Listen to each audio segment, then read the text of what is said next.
Hallo, dette er ikke gaming, og jeg skal starte en modda survival. Det blir da en mod som heter Sky Factory, så jeg skal bare ta og lage en world for Sky Factory, og da skal vi ta og begynne på det. Det er survival, men da er det, hvis jeg dør på en tid, sånn skikkelig noob-ett her, altså. Men ja, jeg skal bare ta og vente til at jeg har loadet, og så skal jeg begynne på Sky Factory. Jeg har gjort veldig mange andre mods, men dette er faktisk min første video, så ikke ta og klage på hvor dårlig kvaliteten og alt det er. Jeg har akkurat begynt, så ja.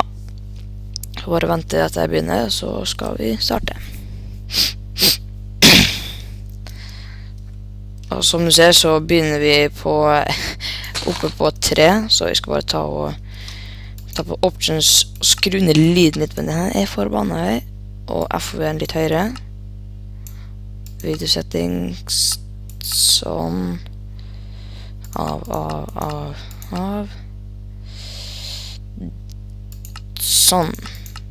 Ok, da begynner vi, men den her Sky Factory, som dere kanskje ikke ser da, men dette er ett tre, og så det er bare ett dirtbox, og hvis jeg detter ned, så er jeg pretty fucked. Men da blir det jo morsomt da, se hvordan det går. Hvis dere har lyst til å se oss noe annet, så burde dere se på Kråkelia. Det er også en annen video jeg har vært med på. Det er veldig morsomt.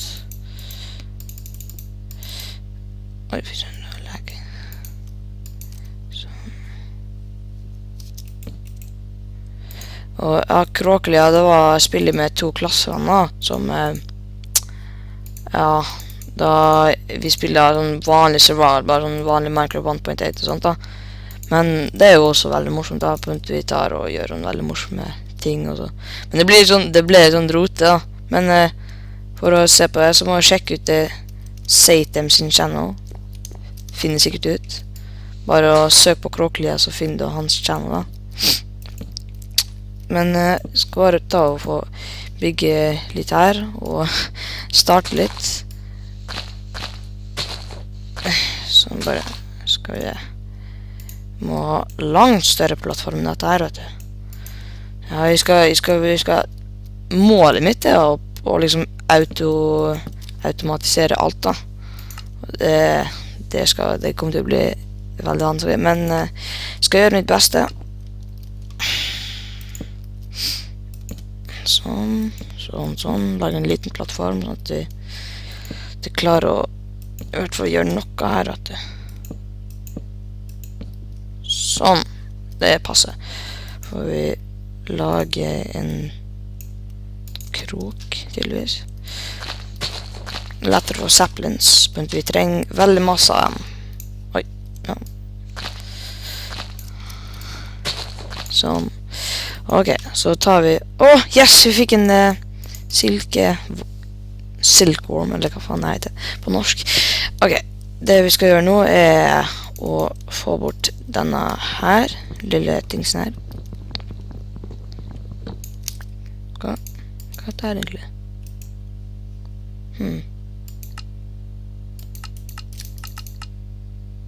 Ok, sånne oppdrag og sånt da. Ok, ja. Det ser vi tar og sjekker disse bøkene senere, men ikke nå. Nå må vi egentlig bare få dette her i gang, vet du. Ok, sånn. Og så gjør det at hvis du twerker, tror jeg, at du faktisk fikk det til, at trær gror fortere, men jeg er ikke helt sikker. Men for å håpe det da. Åh, nei, ikke sånn treige taster, vet du. Åh, ja, det virker. Så det er sånne grønne ting som kommer opp fra treet. Det er sånn at det begynner å virke. Bare sitte og twerke her til tre begynner å gro, vet du. Det har vært en perfekt modpack for Miley Cyrus. Sitte og twerke hele tiden, vet du. Gro da for svarte. Åh, nei. Herregud.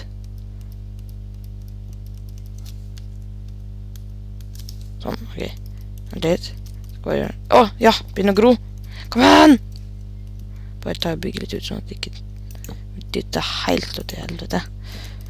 Kom igjen, gro!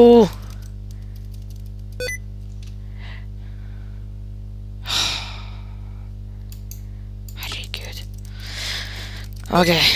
Åh, herregud. Bare sånn, jeg hadde tenkt, vært veldig glad hvis du kunne hjelpe meg å få på det der treige tastedriten. Det er sånn skikkelig irriterende. Får bare vente til å tør... Oi, det var hva vet du gjør, altså.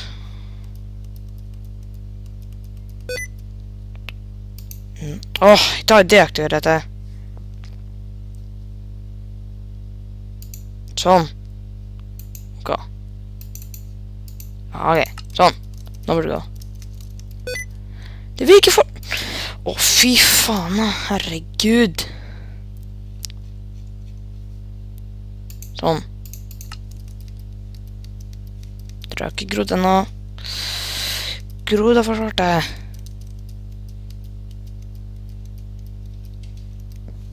Hvor lang tid trenger det treet å gro da? Herregud. Jeg begynner å bli sint, vet du.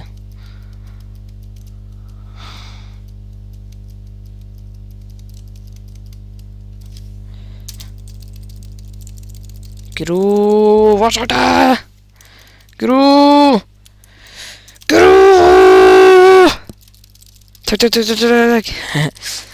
Oi, faen, nå begynte jeg å gro etter. Oi, ja. Ok. Fikk endelig tre til å gro da, så det er jo fint. Jeg vil få så mange sapling som mulig. Men dem skal jeg bruke til å kompostere, jeg skal vise nå. Hvordan gjør det? Får bare plassere den der. Sånn, så gjør vi sånn. Og så... Åh, akkurat nok, vet du. Sånn. Så lager vi en barrel. Hvis vi tar og putter sånne... Jeg tror det var 10 saplings. Så begynner å lage... Jeg tror det var... Jo, det begynner å lage dirt, og vi trenger veldig masse dirt for å få alle saplings. Vi må begynne å gro veldig mange trær, som du vet, det er jo nesten ingen trær her. Så det er jo skyblock da. Så vi må begynne å lage veldig masse dirt.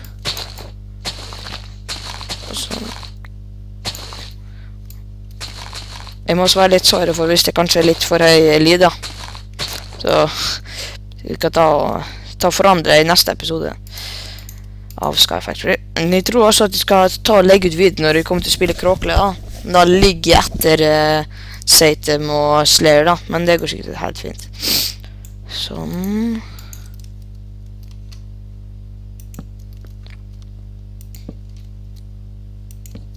Sånn.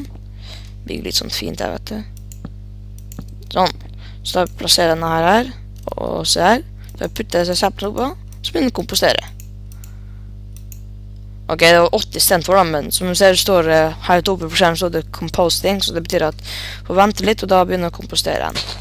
Og mens det skjer, så kan vi bare sitte og tørke her.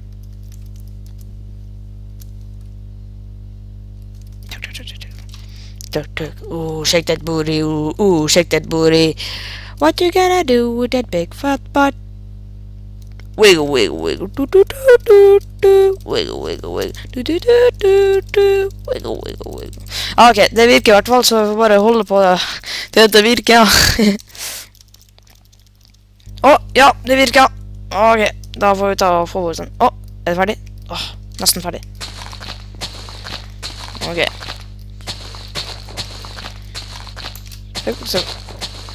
Jeg fikk faktisk et veldig stort tre, altså. Den datt ned. Ja.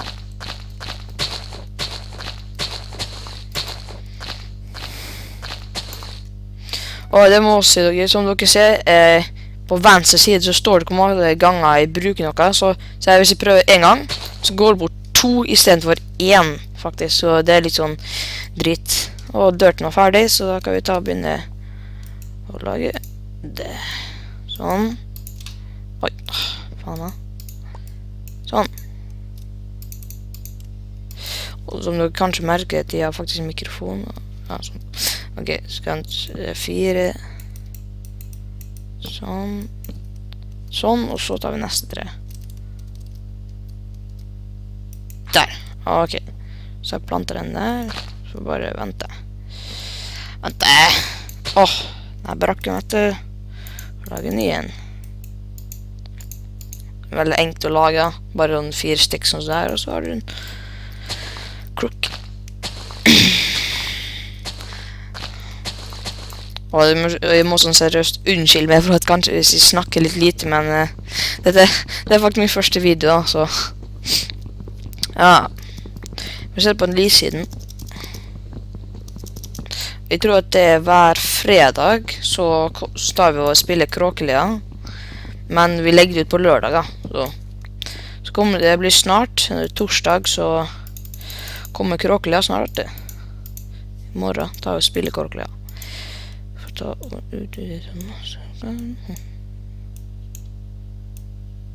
Sånn, det var jo forbannet masse. Sånn. Å nei, ikke musikken i haten. Sånn, ok. Og så jeg anbefaler dere å se på Satem's channel. Det er veldig, eller kanal da, hvis du snakker godt norsk. Han har veldig kule videoer, spiller SG og Tactical Intervention og Kråkelia selvfølgelig. Så husk å sjekke ut hans channel. Det begynner å bli natt, men det er jo nesten umulig å spåne noe. Ja, heldigvis en torch her. Sånn. Får bare vent litt, jeg trodde faktisk jeg trodde den skulle dette ned. Plasser den her. Skal vi tørke litt. Denne videoen kommer til å få mest bare være til at du ser mer tørke foran trær da. Men det kommer til å bli litt spennende i episode 4 og sånt. Men ikke akkurat nå da. Liksom, det blir nesten bare å starte egentlig. Jeg tror denne videoen blir kanskje 20 eller 30 minutter.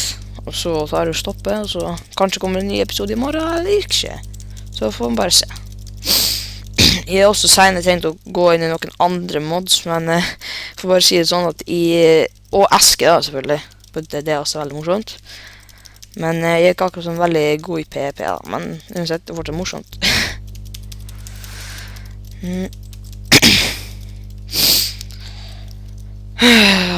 La oss spise noe. Kan ikke jeg spise dette?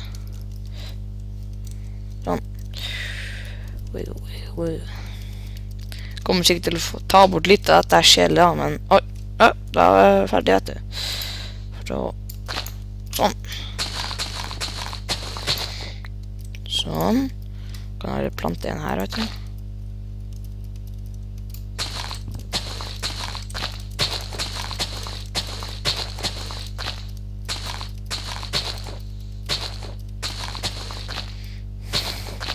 Sånn.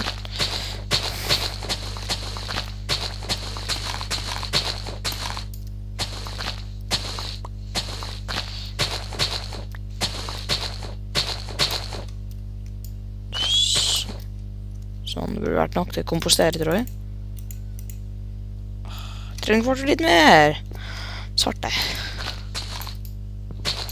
Sånn. Da bare å hogge ned dette her. Skal vi se hvordan det går. Som dere ser så... Oi. Jeg bruker ikke windminer da. Så det er sånn at hvis liksom tar oss holder shift, og så begynner du å mine noe, så tar den liksom bort alt dette her. Men du må selvfølgelig ha noe i hånda. Ok. Sånn. Lage litt mer plass. Sånn. Og så hvis dere synes burde forandre noe på lyden eller noe, så bare skriv ned i chatten da. Og så husk å like videoen. Bare sånn. Jeg skal prøve å få 50 likes. Jeg kommer sikkert til å ha sånn spesiell video når du får 50 subscribers, og når du får 25 og 75, så er jeg alltid sånn, skal ha noen spesiell video. Sånn. Og dere kan også, dere som ser på videoen, kan også gi tips til hva dere har lyst til at jeg skal gjøre. Jeg kan for eksempel ta Q&A for eksempel, eller noe annet, en sånn spesiell video når jeg tar og tar spiller Aski med venner, eller jeg får ta og bestemme selv egentlig, for masse. Nå skal vi se hvordan det blir med det her da. Jeg har holdt på i sånn 10 minutter noe sånt. Ja. Virker... Jeg kommer sikkert senere, men det kommer til å ta sånn skikkelig... det kommer til å ta skikkelig lang tid da. Sånn etter, kanskje... Når du får veldig mange subscribers, sånn 10 000, men det kommer til å ta sånn forbannet lang tid. Men når jeg får så jeg tror jeg at jeg sikkert kommer til å gå til å snakke engelsk da. Liksom det blir så mange som ser på. Men ja, det kommer til å ta veldig lang tid. Jeg er i tvil på om det skjer da. Ja, lov å håpe.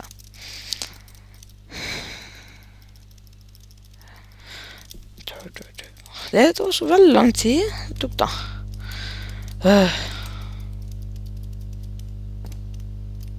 Så ble det når jeg står inntil sånn, bare hold kjeft. Kom igjen da.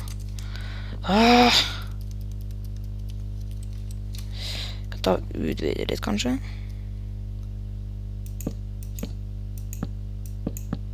Oi faen. Sånn. Litt større plass vet du. Dette er faktisk jeg vil si at dette er morsommere enn Skyblock da. De spilte Skyblock sånn helt ferdig, men jeg fikk nesten alt av Dion Diamond, men jeg synes fortsatt det var veldig kjedelig. Og jeg bare tar og leter etter om det er noe sånn kult jeg kan ta og bygge allerede så tidlig. Lime. Tinker's Construct, det er jo en av moddene som liksom er på alle modpacks da. Men noen er vi ikke på, men det er veldig... Hva faen? Endercake? Men dette her kommer vi opp i senere og sånt da. For eksempel også om Thermal Expansion og Mine Factory Reload. Det er fortsatt lang tid. Det kommer til å bli sånn episode 10 og sånt, vet du. Der kommer først 3, vet du.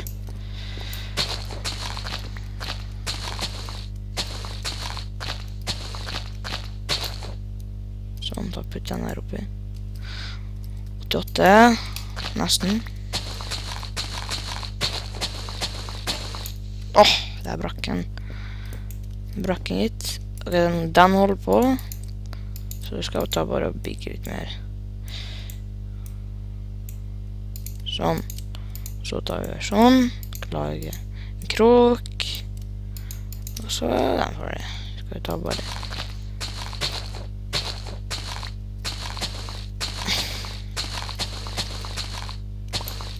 Vi skal bare se om det går an å lage... om det er med. Nei. Hva med dette her da? Scaffold. Scaffold? Nei. Nei, skal... Men da tror jeg... Nei, ok. Tar jeg ikke det da. Nå har jeg sikkert ikke.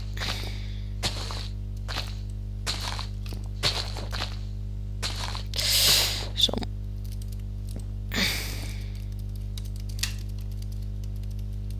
Ok, da bare kutte ned dette her, vet du.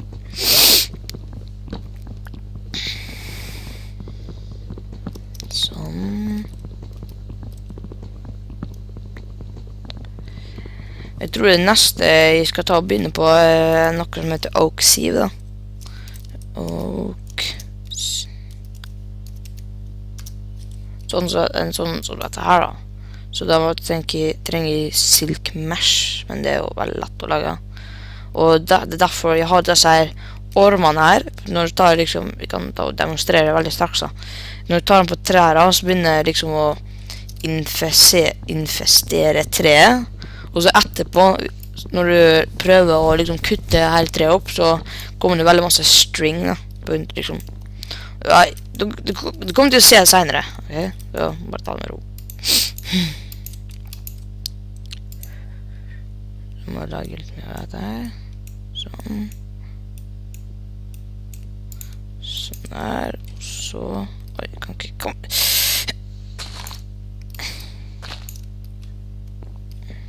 Så... Yes, fikk en til, vet du. Sånn. Ok, så da vil vi bygge ut 1, 2... 1, 2, 3, 4, 5, ok.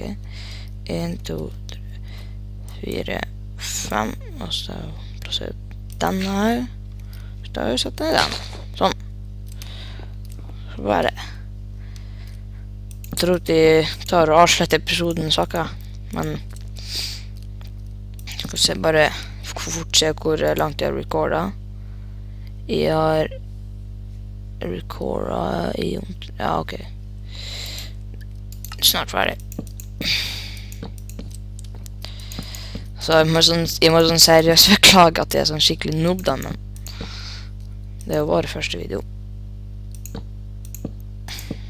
Sånn. Den er kanskje bedre at den står midt da. Der. Sånn. Så bare tørke så masse vi kan. Det virker hvert også. Jeg skjønner ikke hvorfor skal twerking hjelpe for grotere. Det er ingen logikk i det. Men ja, får det være sånn da. Altså hadde det tatt en evighet å starte dette her, vet du.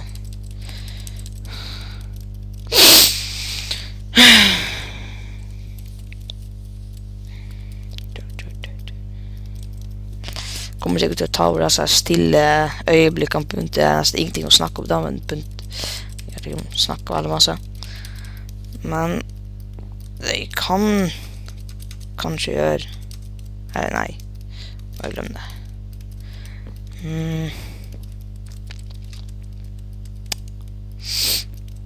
Jeg skal bare ta og leite etter noe, om det går så er noe som bare er...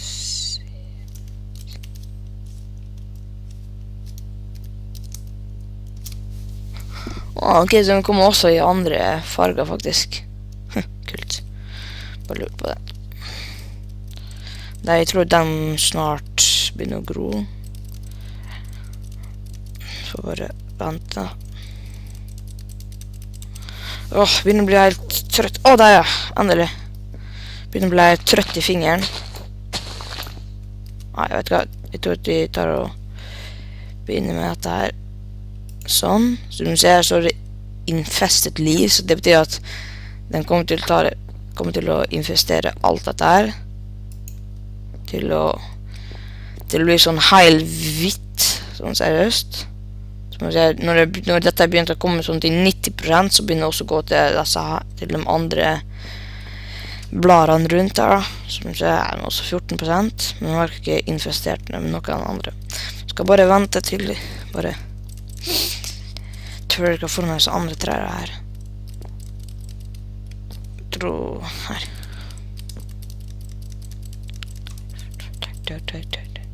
Der gikk den, vet du. Fy søren, dette ble jo et forbannet stort tre. Faen, hva skal jeg gjøre nå? Dette må jeg gjøre fort. Først må jeg lage veldig mange kroker. Og så er det bare og gasse på oppi treet.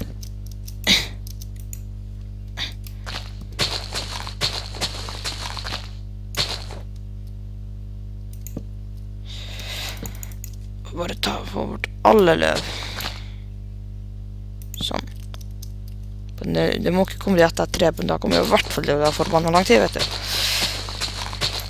Jeg tar skru ned lyden litt sånn. Sånn. Kommer til å få så mange saplings for dette her. Fy søren.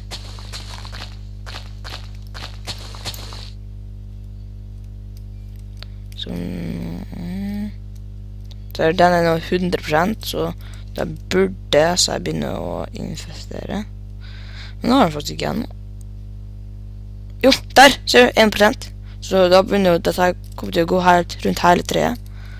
Så når det har gått rundt hele treet, så tar vi og kapper ned dette treet. Den er fortsatt ikke... Jo, der! 15%. Ok. Dette er bra. Sånn. Nei! Det var skikkelig bom. Herregud, skikkelig noob, ass. Sånn. Så jeg klarer det. Det er sånn skikkelig lag.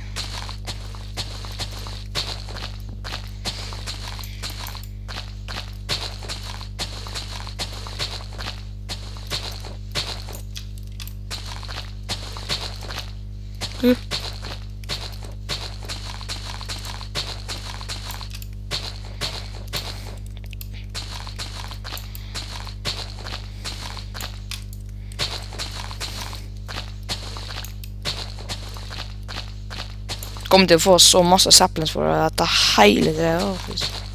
Nå ser jeg har 13, altså. På god vei.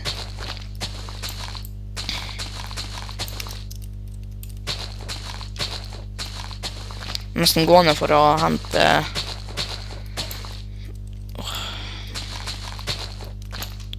Nei.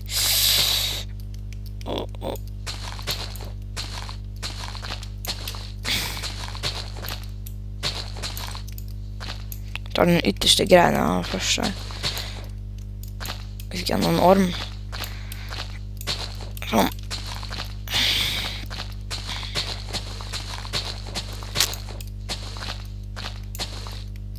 Som du ser, hele treet har begynt veldig hvitt da. Så jeg er på god vei.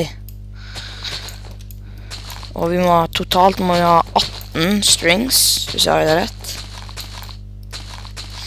Så jeg håper det er nok da.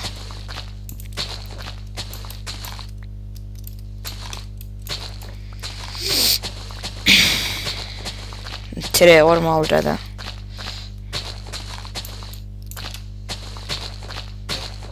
Oi, nå var den en. Så når jeg ser at det er 40%, som du ser, så begynner jeg hele treet å bli sånn veldig hvitt da. Det er 155, ja, ok. For å lage en krok til. Sånn. Ta på denne dritten når jeg er ferdig med treet, altså. Ikke, hvis jeg ikke bare, å herregud, det er så rotete. Nei, jeg skal ta det bort, vet du. Senere, men ikke akkurat nå.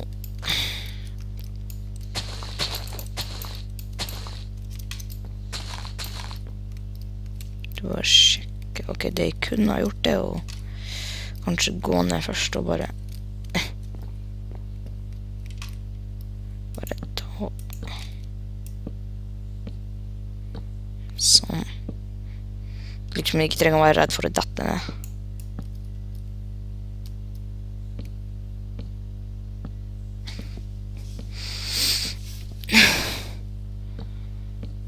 Sånn. Ok, det er bra nok. Bare ta og få bort denne her. Sånn. Så nå ser jeg hele treet nesten ferdig, så det er bra. Bare litt her. 8%, så er jeg snart ferdig. Den er nesten ferdig. Ja. Det er en god start, for å si det sånn.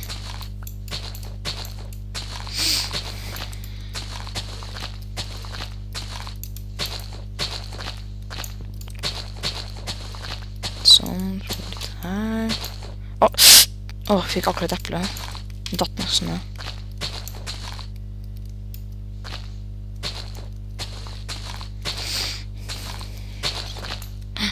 Det må ha. Sånn.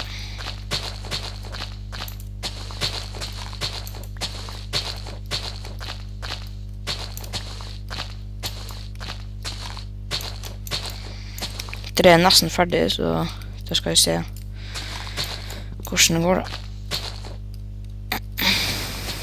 Sånn. Så var det der.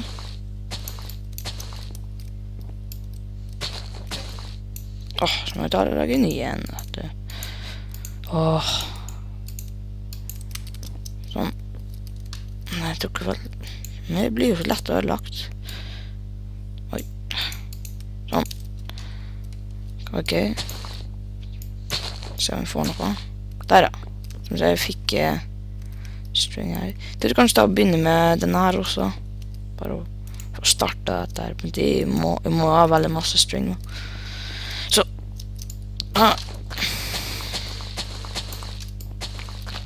Sånn.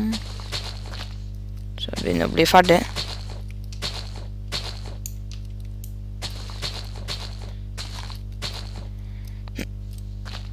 Jeg kommer kanskje til å recorde dette med noen annen, men jeg er ikke helt sikker da. Så, ja. Men jeg vet ikke, kanskje, men jeg er ikke helt. Jeg skal bare opp hit igjen. Så får jeg så her stringer. Skal vi se hvor masse dette her får. Nei. Jeg har fått 9 allerede. Det er bra.